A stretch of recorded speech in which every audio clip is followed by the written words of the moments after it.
Hi, welcome to today's episode of Crystal Clear.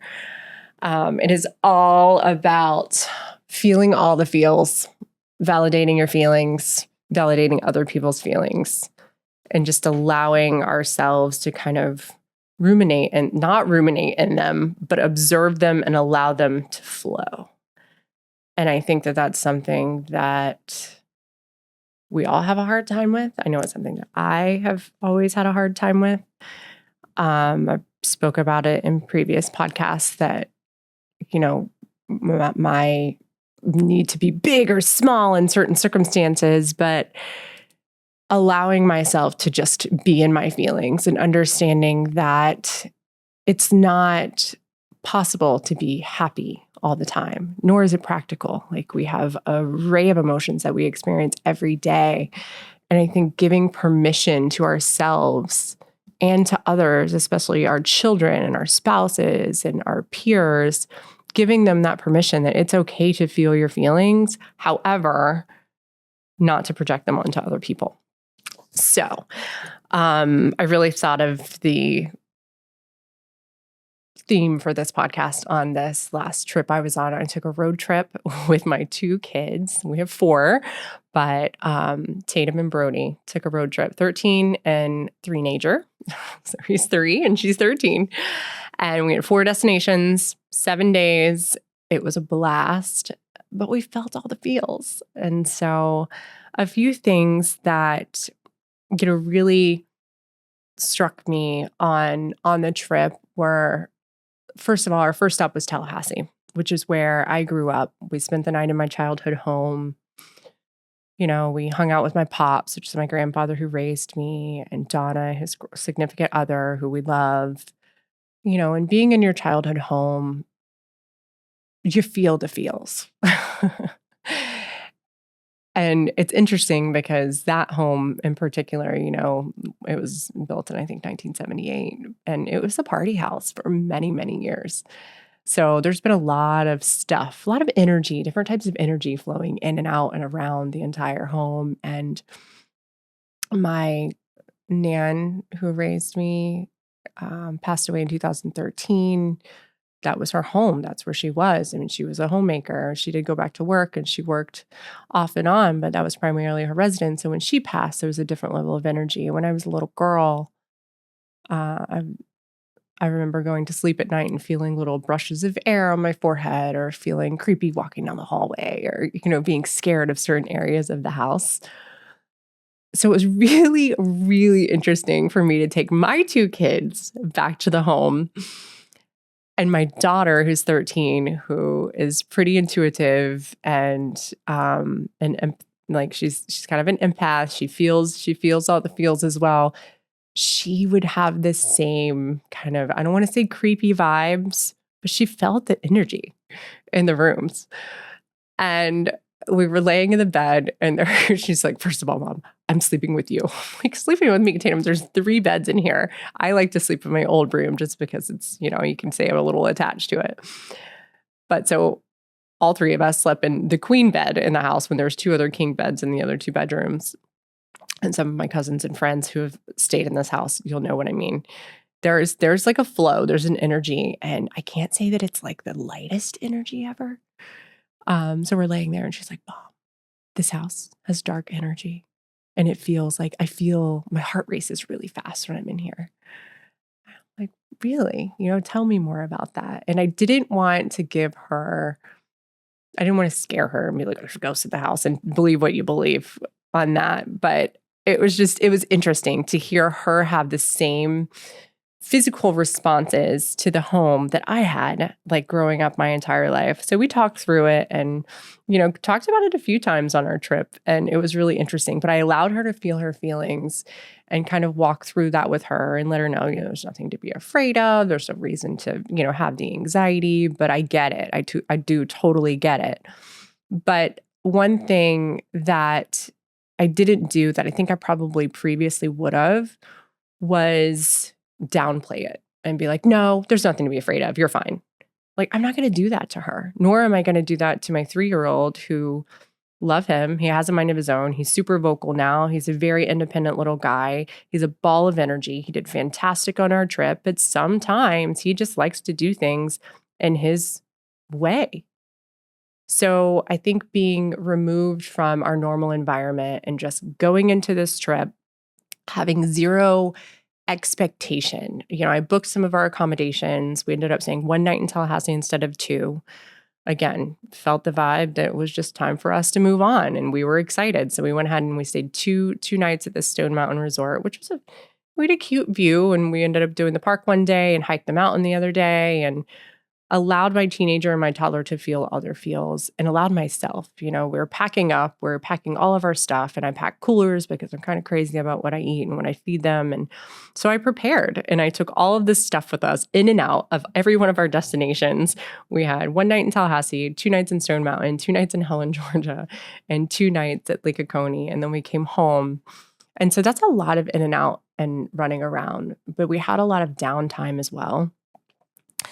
And I think that that's one thing that really saved my sanity. Like, everyone's been like, oh, how did you do it? And it's like, I did it because I allowed myself to be in my present moment and feel all the feelings. Like, I didn't try to think of things, what was happening back home with Matt and the teenage boys, or what I had to do when I got back in town. I was able to just be in my present moment on that trip with them and not think too far in advance. Like, how's the traffic going to be? How's this going to be? It would have driven me crazy. And realizing those were my old thought patterns really made me proud of myself, for one. And two, allowed me to have that space to give Tatum, the teenager, who's doing her best to help me, but also, doing her summer reading in the car and listening to her music on these gigantic Mac headphones that I was pretty proud of her. She's like, Mom, I think I'm going to stop listening to my headphones because I think I'm going deaf. So we talked about volume level a little bit. But, she had her moments, and allowing her to feel those moments if she's never spent that much one-on-one time with her 3-year-old little brother, and they had their moments with each other. But I allowed them to have that without trying to resolve things for them or getting irritated with them. And we all allowed each other space and time to process through our own stuff. And whether that was him and I outside building a fire, the fire pit, and just watching him having so much fun. And he loves fire and rain and playing in the water hose, like the little simple joys in life. And then letting her watch the Taylor Swift documentary in the cabin and not expecting her to be so excited to just be on this trip with us. And I think that that's something in the past I really struggled with. If anyone out there that has teenagers and children, you plan these trips, you think that they're going to, I spent so much time and so much money and so much energy planning all of this, but the kids are just being their normal selves. Like, they're not over the moon excited. They're not this, they're not. Well, that's okay. Because we put those expectations on something that makes it more than it really needs to be. So I was really proud of myself for not setting crazy expectations.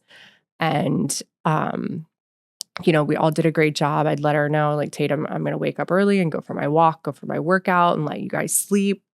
And she was totally cool with that. And I would take Brody out so she could get some time to herself, some quiet time. And then he would take a nap. And so she and I could get some time. So it was really great to be able to have that opportunity with them. And I just wanted to share that a little bit because it was really special time. And totally encourage you all to, if you have a big family, try to take some one-on-one time or two-on-one time or whatever that is with your children, because it really does makes a big difference. But I wrote down some notes, and I want to share some more little ways that I have found valuable in validating feelings. So, not striving for happiness all the time, because it's just not practical. It's not realistic. We have anger, we have joy, we have sadness, we have, annoyance, we have haste, we have all these feelings that can come to us within a 2-hour period, much less a 24-hour day, and just allowing them to flow through. Because if you try to stop it, or you try to say, I am on the trip and I am a little annoyed, and it's okay, just allow the annoyance to flow, because if I try to push it down or I try to pretend that I'm not, that energy and the vibration is going to be felt regardless. And it's going to come out one way or another at some point or another. Again, allowing the kids to feel their feelings, allowing my husband when he gets home from work, we kind of have this thing like he'll come home and if it's not rainy season, he'll kind of go for a walk around the yard. And I know that it's my opportunity to allow him that space and time before I bombard him like, hey babe, blah, blah, blah, and hug him and kiss him. And then the dog goes after him and baby comes out, and just then it's like a lot. So allowing him that time and space to just decompress, let his day shift gears. And that's something that I think in the world we live in now, we're always from one place to another place to another place. One of my biggest growth opportunities in the past 3 years for myself has been allowing myself transition time and being open about that transition time. Like I walk in the door and if the kids start at me, it's like, okay, can you give mommy like 10 minutes? Like I'll set a timer, I'll set whatever. You guys can go do your individual things. Just give me 10 minutes. I need to change clothes. I need to wash my face. I want to take a little breather outside on the lanai. I need to walk to the mail. Whatever it is, I try to come in and verbalize whatever it is because I know if I come in and there are days I come in and I need to make food right away and the Brody's pulling on me or, again, I stop myself in what I'm doing and I turn around and I give him a big hug and I'm like, you know what? I know you missed me, buddy. I really missed you too. And I give him a couple minutes of my time because he needs me and he's not old enough to verbalize his feelings. Like, mommy, I missed you. Like that's not something that's able to come out of his mouth quite yet. Even though may have 50 things to do, I know to anticipate when I walk into the door after a day of him not seeing me for hours, I need to make sure I carve out some time for just him. So that's been something that's been very helpful for me. That way I validate that, mommy, I missed you without him having to express it, but me understanding to anticipate it. Another big thing is do not judge your emotions. And this is hard, and I know we all do it. Stop. It's something that is deep conditioned. It's something I've been doing for years, like judging myself. Like I have the beautiful opportunity to be at this beautiful resort. Like, why am I annoyed that something's taking forever? Well, you're annoyed because something's taking forever because you've been up since 6:30. You shared a bed with your kids. You've been in the sun all day.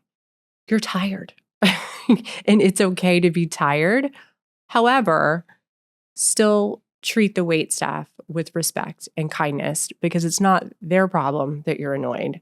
So for me, just really recognizing my emotions without judging them and without projecting them. And that I think is really hard for most of us is that projection that we want to like, you should have known or like, that you should have known I was this way because of it. Well, no, like no one's in your head but you. No one's in your feels but you. So understanding that we're judging our emotions. So we feel like other people are judging our emotions. And 9 times out of 10, no one else is thinking of you like you're thinking of you. And it's kind of that like narcissistic trait that we all kind of have that little voice like, oh, are they going to judge me for this? Are they going to, who cares? Like the only reason we do that is because we judge ourselves. So if we can release that judgment, whether it's on our feelings or our appearance or whatever, it's just so much more lighter and refreshing if we can let that go. Mom guilt is a big one. That's a good example of something I think a lot of moms or dads are,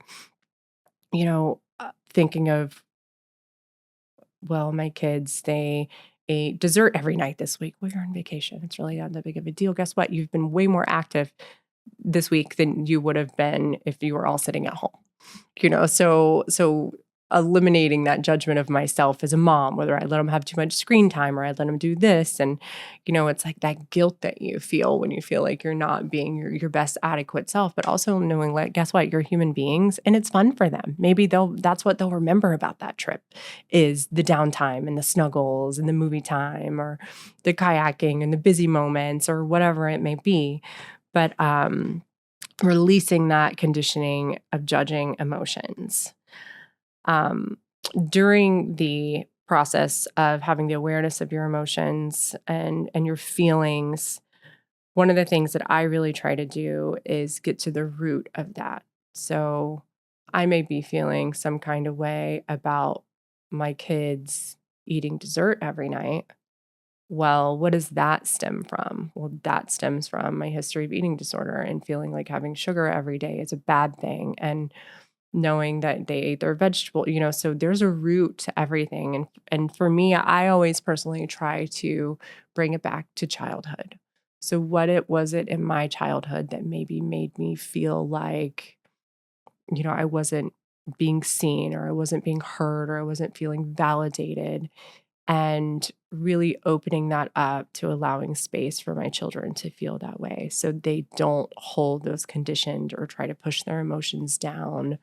I mean, with a 13-year-old, I could pick apart her quote unquote attitude all the time, but guess what?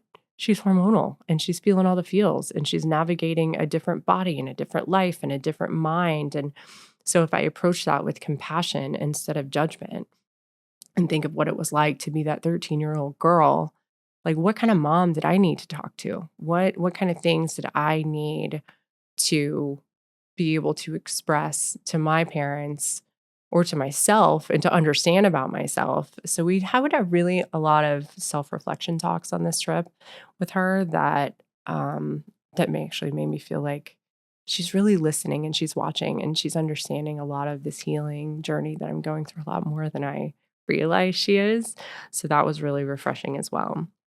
Another thing, one of my go-to things, and that I highly recommend, is talk through it.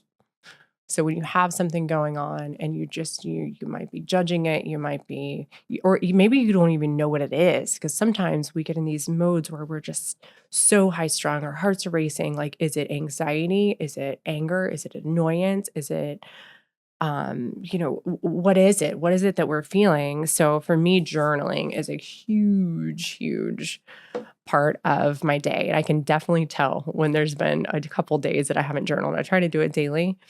And most of the time I do, whether it's in the morning, midday, I keep it in my purse, before bed. I really like to journal in the morning and then at night to recap kind of observations of my feelings and things that went on in my day.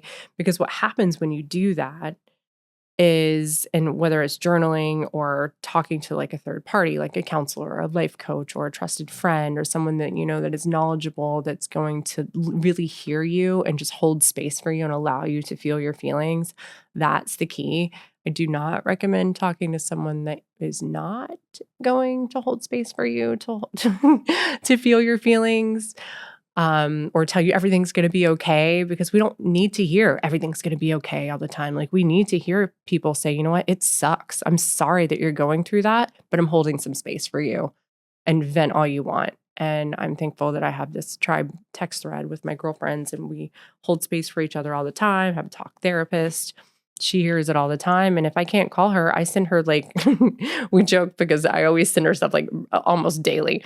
And then we catch up on our Thursday chats. And it's like, okay, where are we going? Oh, nope, talk through that, work through that, work through that. But it's like, I write them down because you forget about it when the day goes on. But I don't want to forget about it the day goes on. I want to address it and I want to process through it, because what happens when we process through it, if it's stuck in our amygdala, that fight or flight zone in our brain that keeps us in the fear, like what's next or what's next, in that kind of fight or flight mode, if we don't process through it and allow it to flow to our hippocampus, where we're like, okay, I can regulate these emotions, and then to the prefrontal cortex, where it's like, okay, I can really process through and allow this to make me, this is going to allow me to make a decision about my life. But if we stay stuck in that amygdala forever, it's just we stay stuck in that fight or flight mode, and you don't want that. And I've realized, in my journey through the PTSD recovery and trauma stuff, I was stuck there. And what was happening is I was stuck in the amygdala, but then it was like I wasn't fully processing anything because I wasn't letting it out and I wasn't allowing myself to feel my feelings. I would be like, nope, you're not angry. Like, I was just kind of almost trying to force myself to be happy all the time and show face. And it's just not realistic. So let's just drop that. No one's happy all the time. Let's just go ahead and fess up with it's okay not to be. Um, Another thing that I feel like I've really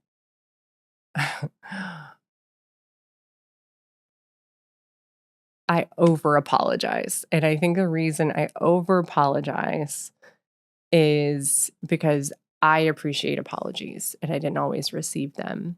But one thing I've learned, and it's part of the healing process and the emotional maturity and the growth, is apologize only when it's necessary. And my girlfriend Cameo, who I'm doing a podcast with soon, just did a whole she has the Cameo Show as her podcast. It's incredible. And she just did a whole episode on apologizing. And I thought it was incredible. And it made me want to include that in this and the validating your feelings because, yes, it's okay to feel a certain way and apologize about that to whoever it affects. However, if you're over apologizing to people all the time, or, oh, I'm sorry if someone else hits their toe on something, it's like, well, why are you sorry? I hit my toe. You know, it's like the little things that then they lose their validation. So it's really important to just not allow pride to get in the way, allow yourself to apologize when it's necessary, but understanding when it's really necessary to apologize. Like I run into a meeting and I'm a little late and I'm like, oh, I'm so sorry. I stopped doing that. It's like, oh, my last meeting ran behind. Like keep it to the facts. You can be factual without having to be sorry about everything because we're humans. And I feel like unless we're normalizing the humanality of everything and just having the overall acceptance of, yeah, we're going to go through our moods. We're going to go through our things. If I sit in a meeting and someone says, you don't seem like yourself today. I'm like, well, I don't feel like myself today, actually. And I'm not going to say I'm sorry for it, but I'm processing through some stuff and that's okay. Or same with talking to family or friends or whatever, or like, and just knowing that, hey, I need some space right now to process through my feelings. And that's one of the biggest things that I can really, and I'm going to talk about it in another podcast with micro healing, but it's a big deal to allow yourself space.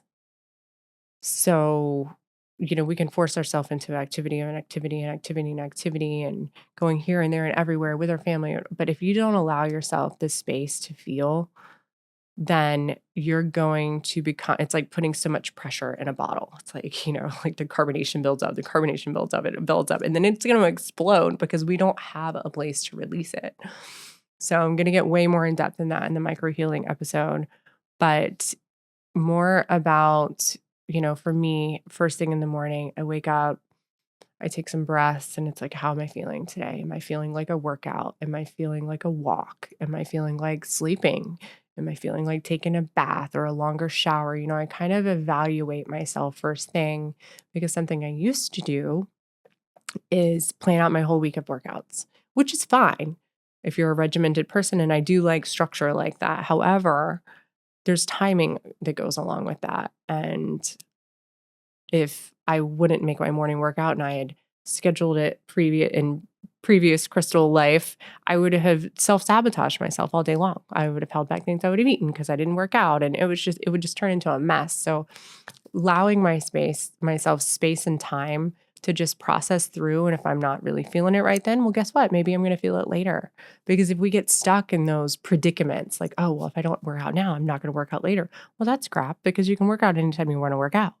Or you can make that phone call whenever you have that time to make that phone call. But I think we set these standards for ourselves and it doesn't really allow us the cognitive flexibility to work around it. And that's one thing that I, on my journey, have really been working on is allowing myself the cognitive and emotional flexibility to understand that if I'm not feeling something right now, it doesn't mean that in 3 hours from now, I'm not going to be able to get that task completed. So I don't have to force myself into it right this second. I can put it on my to-do list or I can put it off. And guess what? If I release the expectation of myself and I validate the fact that I'm not really in the mood right now, and yes, I know that this isn't always, there's deadlines and things that come up, but I feel like there's always ways around this for us to work around that cognitive flexibility for ourselves and being able to transition and shift from one gear to the other one without having big emotional outbursts. Having a 3-year-old, he has a tough time with that sometimes. And so I know this week, for example, we were gone for 7 days last week. We got back this week. He had mommy all to himself for a whole week, and we got back this week and he went to school for a couple days, and I noticed in the evenings he was showing a lot of resistance. He was, resisting bath time, resisting jammy time, things that he normally loves, resisting dinner and knowing that, okay, let's take a step back. What does he really need? He needed snuggles. He missed mommy. He had me for a full week. Life got back in action. He went to school for a couple days. His nanny came. So allowing him that time to feel his feelings and miss mommy, but giving him what he needed. And guess what? It's okay. It's not going to kill him to skip a bath one day if he just needs snuggles instead. But if I force him into it, then we're both just going to suffer. So that's just been my kind of personal wrap my head around trip, recovering from the trip, thinking about some things.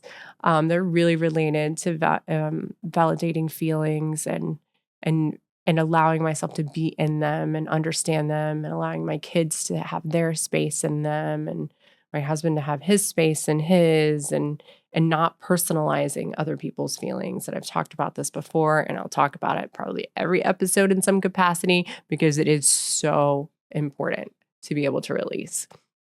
Personalizing other people's stuff is one of the worst things you could do for your mental health, because it's such an unnecessary burden on your own mind and on your own heart and on your own feelings.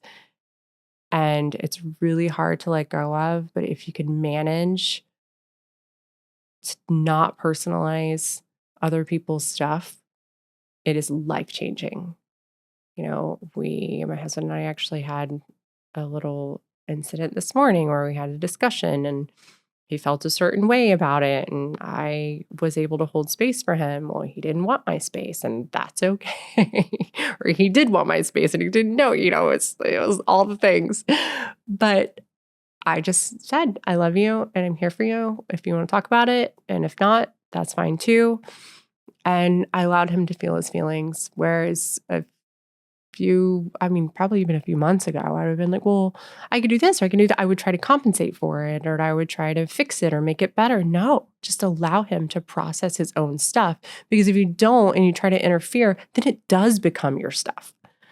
So I've really learned a lot on my personal journey by trying to release the personalization of other people's feelings, or like putting my feelings onto someone else, like understanding it's my stuff to deal with and it's my responsibility to deal with, and being aware of who I'm talking to about my own stuff and my own feelings. It's a big deal. There's certain people out there that have things going on in their life, and they're not going to be able to hold the amount of appropriate space for you, and they're not going to be able to relate and understand. So really having that discernment and understanding who your safe places are. Mine is always my journal. So if I could give you any little tidbit on processing and validating your own feelings, it would definitely be the journaling, talking to a counselor, and my counselor's not always available, but someone, having a couple of safe references, and it could be, a handful of them. I know I have a handful of them. And then talking it out really untangles it for you. There's times where I'll take my morning walk and I'll talk out loud, like, okay, I'm going to talk about the situation out loud. And then it's going to help me if I have a big meeting coming up or a big presentation, and talking about it out loud, as crazy as it may sound, it's so helpful because you get to really understand kind of from an other perspective when you hear yourself say it, rather than just saying it in your head. Like when you say it out loud, there's something about actually hearing it auditorily that really allows you to process it in a better way. And those have been really, really great things that help me in my journey with the feelings, as well as accepting help and shifting it to gratitude. So understanding when I'm in my feels and I'm feeling all the things, that I'm really grateful for this experience and this opportunity to learn more about myself in this area. So understanding that our triggers are teachers, and that if we're feeling some emotions arise, and we're not really sure why we're feeling them, those are signals. Triggers and feelings like that, they're not a bad thing. It's something to really pay attention to because it's going to teach you something about yourself. It's going to teach you something, like when we were on our trip and my daughter was like, Mom, I'm ready to go, when we were somewhere, and I was like, "Okay, like, I get it." And then so after we left, I was like, "Well, why were you ready to go?" And she told me kind of how she felt, and I was like, "Yeah, that's a valid point. I'm really glad that you felt safe enough to say, 'Hey, Mom, I'm ready to go.'" And, I wasn't necessarily ready to go, but guess what? We left because I wanted to hear her and validate that for her. And by talking to her, she was able to process through and understand and get to the root of why she was ready to go and what it may have been that kind of festered that up in her. Um, so yeah, I honored the discomfort and the negative feelings and the anxiety and the triggers, because those are really ways that you can learn so much more on a deeper level about yourself. And now, at this point in my journey, I don't have as many triggers as I did, a year ago, 2 years ago, 3 years ago, 10 years ago, but we all still have them. And now I'm just way more consciously aware of how to handle them, how to feel them, how to allow myself to process through them. And yeah, so I just wanted to really share that. It's been on my heart, it's been on my mind. Again, the whole point of this podcast is to speak my truth, let you guys understand what goes on in my head and my heart. And I've had some really awesome feedback. So thank you so much for reaching out and letting me know that it reaches your heart. And I look forward to many episodes to come. So thanks so much. Have a great day.